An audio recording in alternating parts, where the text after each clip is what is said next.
So reading the title and seeing that little intro at the beginning, yes, that's right. This is going to be a review of the Voigtlander Ultron 35mm f2 lens. And just in case you don't want to stay around for the whole video, if you just want to know should you buy the lens, yes, with a few caveats. So before we get into any of the images, I'm just going to put all the spec of this lens up on the screen right here. But a few things that I just want to cover, as you can obviously pause the screen and have a read, is that this does come from the vintage line of the Voigtlander lenses. By the way, if you see me looking down, I'm looking at my notes. It's got a 10 blade aperture, which gives a really nice clean kind of bokeh, along with them spherical elements, meaning that your lines are going to be a lot straighter. That's also another nice little plus of this lens, is that the distortion for I'd consider a 35mm lens a wide angle. Some people wouldn't, but I would. The distortion is very minimal, if any at all. So that's a really another good plus. Along with the size and the weight of the lens is tiny without a lens hood. I use a third-party aftermarket, just cheap metal lens hood off eBay, mostly because the official lens hood for this lens is expensive for what it is. But with that being said, the lens itself, for the quality you're getting, is not.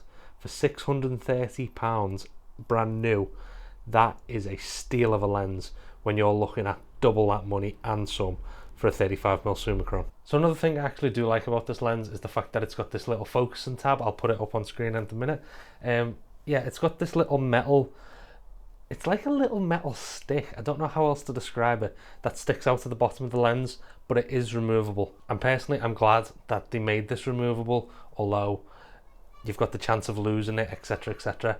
I personally haven't lost it in the 12 months that I've had this lens, but I do think it's good the fact it's there, and you can remove it if you don't like it, but I don't see why you would remove it, because I find focusing without it. Throughout this video you'll have seen some colour images and some black and white images. As you can tell, I haven't shot tons and tons of rolls with it, but the colour rendition of this film is really nice, and the black and white is also, I think black and white's where this really shines, because it's gone for that vintage style look, but it's got all the new style coatings, which makes the lens really nice to use, obviously out in the bright sunny day like it is today, but you can't see because I'm in my garage, or like on an overcast all day. It really shines, and having the f2 is really nice to blow out the background. And the other thing about this lens is, for the price, it's really sharp. Like, if you can nail focus on a Leica M rangefinder, which personally I'm still struggling with, but that might just be me.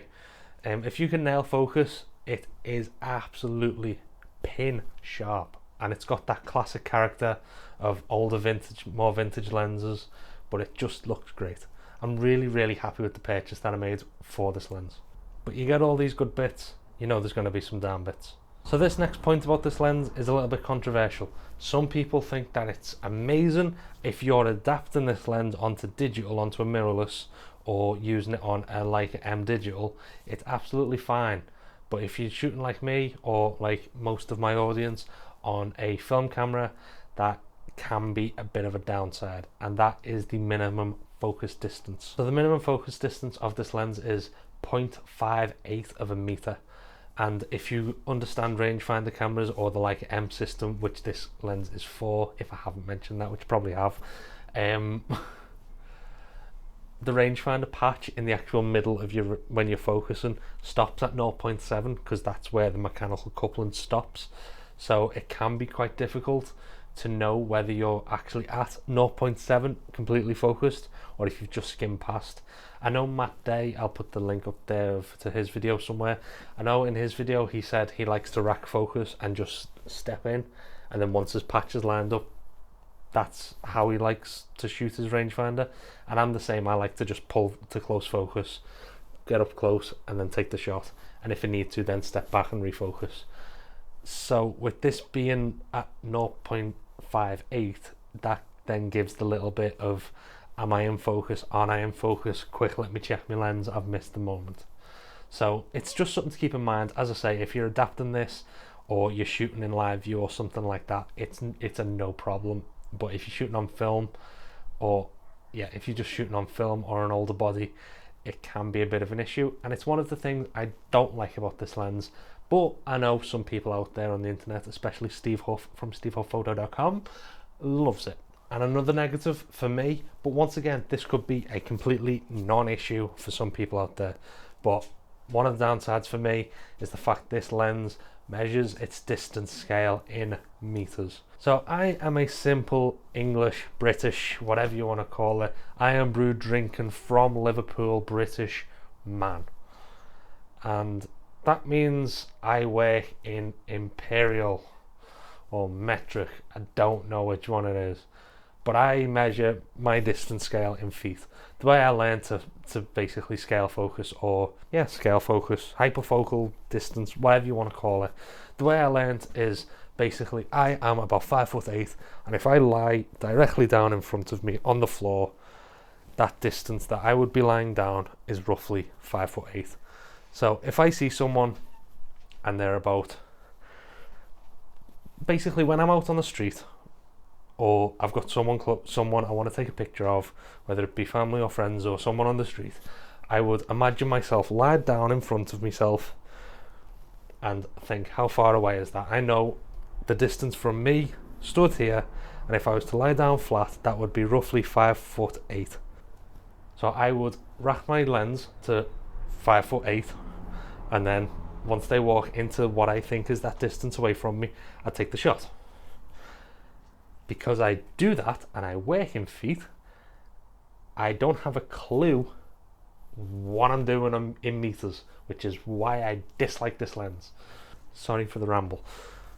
But as I say, if you guys understand meters and can measure distance in meters, it's a no problem. But for me personally, because I measure in feet, that's one of the biggest turn-offs about this lens. And I knew that going into it, and I know that 6 and a bit foot is roughly 2 meters, so I can kind of guess it, but I feel a lot more comfortable and confident in working in feet, which is why I am looking, I'm going to keep this lens, because of, obviously, if you guys follow this channel, you understand what's going on at the minute. You understand that my other half is pregnant, and at the time of recording this, she's 37 weeks, so she's very, very close. So I'm going to keep this lens for a little while longer, but ultimately I am going to sell this lens because I don't work in meters, and I bought it challenging myself, thinking, yes, I will be able to learn meters and how far away things are in meters, because it's a good lens and I want to keep it because I do like the results I'm getting from it. But in a usability standpoint, it's the meters not having the feet on the distance scale, which is actually leading me to dislike this lens. So now that I've just taken a minute to calm myself down after my little rant about meters and feet and distance scale and all that kind of stuff, would I recommend this lens? If you guys understand how to measure distance in meters and not feet, and you're comfortable shooting with meters, I would highly, highly suggest this lens. I think it's an absolute bargain of a lens for £630 brand new. I paid £500 second hand for mine, and that was about 6 months after they came out, maybe a little bit older than that, and it's in absolutely mint condition. As you can imagine, it's a new, basically new manual focus lens. There's not much to go wrong in it. There's no motors or anything. So yeah, would I recommend this? Absolutely. It's a top-notch lens, and if you can overcome the minimum focus and the fact that you've got a distance in meters and not feet, it's an absolute steal. So yeah, now that my rant's over, if you guys are interested in seeing a different video where I use this 35mm Ultron throughout the whole of the video, it's linked down below in the description, or in one of the cards up here if you've stuck around this long. It's where I shot my first roll of Lomography Metropolis.